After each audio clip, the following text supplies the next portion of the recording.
I don't know if I still caught my breath yet or not, but it has. It slowed down some. But like I said, it's been exciting. It's been fun just to be around the offense, be around the staff. Seeing the guys back this summer has been enjoyable. I think that my daughters back home are ready to kind of see me leave and go back to work. So, it's been really fun. Coach Riley and the staff approached you. What kind of drew you to this place and got you excited about coaching here at SC? Yeah, I think it was two things. Number one, it was Coach Riley. I had a chance to work with his brother Garrett at TCU, who is one of the best human beings God's ever created. And surely you think the same thing about Lincoln Riley as well, and that's true. And then obviously it's USC. Right? There's no better program in the country than USC. I grew up watching USC back in the heyday, and obviously to get a chance to move to LA. Never lived on the West Coast before, so that's exciting. And just to know about the history and the tradition of this place and all the great players and coaches that have been here, and obviously this tremendous fan base were all part of the reasons why I decided to come to LA. And when you look at this group with Woody and Amari and Quentin, do you see them more as complementary or different skill sets that can do different things in certain schemes and packages? So what's unique about this room is that they're similar, but they're so uniquely different as well. You know, I've been a part of running back rooms, albeit at the University of Memphis or even at TCU, where you have the strong, powerful back, and then you have your more shifty, your speedier back. I think these four guys, with the addition of Brian Jackson as a true freshman, I think those guys are all your bigger backs, but all of them bring something unique to the table. You know, Quentin has an ability to take a play 6 to 7 yards because of his shiftiness, and Woody is very experienced. He has the ability to catch the ball out the backfield. I think he's probably the leading receiver in Mississippi State history from the running back position. So all those guys bring a unique skill set, but they're a fun bunch to coach. A lot of Texas guys. They got a lot of Texas guys. You got 3 out of 4 from Texas, and Wood is from Old Georgia, so that's pretty cool. How is that relationship building going with the California? I know you can't talk about names specifically. Yeah, it's going really good. Like I think this state has a tremendous high school football recruiting base. I'm a running back junkie, so I think it's some really talented running backs here in the state. And I'm also a former high school coach as well. So building a relationship with the high school coaches here has been fun. Getting on the road this spring and going up to different parts of California, just build a relationship with those guys has been tremendous. And had a chance to work some camps this summer and see some guys work, and had a chance to catch a couple of spring workouts, which was fun. So I think California is a homegrown talent for a recipe of a good football program. What's the biggest difference in making that jump from high school to college? It's not really much of a jump, you know. It's just the learning curve of each individual offense that I've been a part of.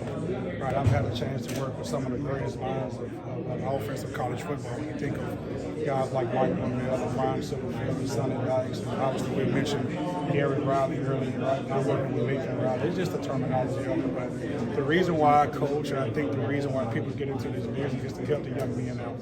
So that was still the forefront of it. Whether I was a high school coach or now coaching collegiate football, my number one goal is to help young men go from point A to point B. I think that's been a smooth transition from this way.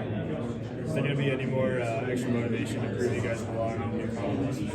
No, I don't think so. I mean, I know we get a lot of talk about the Big Ten and the conference and stuff. I think the thing that makes me so happy about this season and excited, I think our young men, our staff, really just kind of blocks it all out. You know, we just kind of work on ourselves as long as we can control the USC. But to us, that's what matters. You know, our thought process and our mindset is just to get 1% better every day. Just to focus on the things that we can focus on, control the things that we can control, and I think the rest will take care of itself.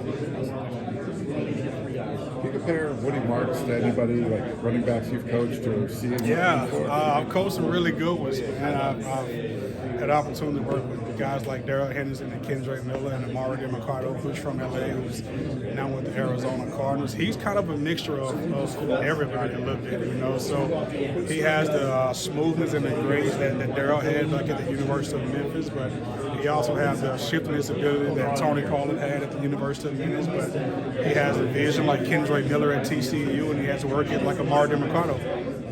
So I think Woody is the total package. You know, he can kind of do it all, whether it's carrying the ball, whether it's protecting the passer, whether it's receiving the ball.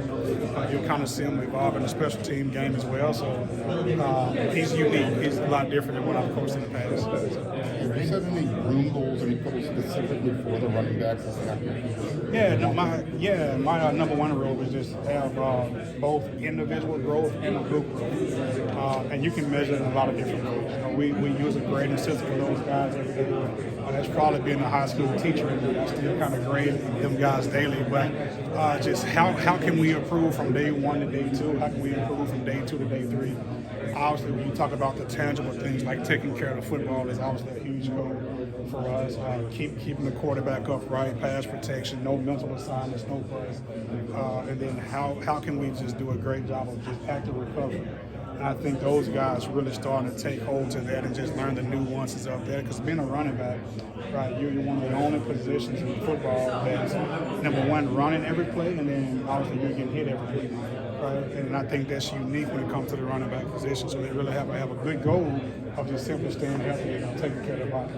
How important is it to have a running back reach that 1,000-yard milestone? It's been since 2017 since USC's first 1,000-yard rusher. Yeah, I think it is a milestone that obviously if you're a running back, you want to achieve that. Right? I'm pretty sure if you're playing in the USC college football, it's a race to the 1,000 yards first. But I don't think that's the end all be all. I think as long as the team is having success, my guys don't really care about reaching that 1,000-yard milestone. We just want to win. You know, we want to do our part to help us win. Now, in the process, I do think we can get to that milestone. You look at the offensive mindset of Coach Riley and what Coach Henson does on the offensive line, and Coach Hanson does with tight ends, and Luke and Deans with the receivers. I think it's a collective effort of getting that milestone for sure. Are you testing the other running backs at NCAA? Are you showing them the ropes? You know what? Did you I play it in haven't. a previous iteration?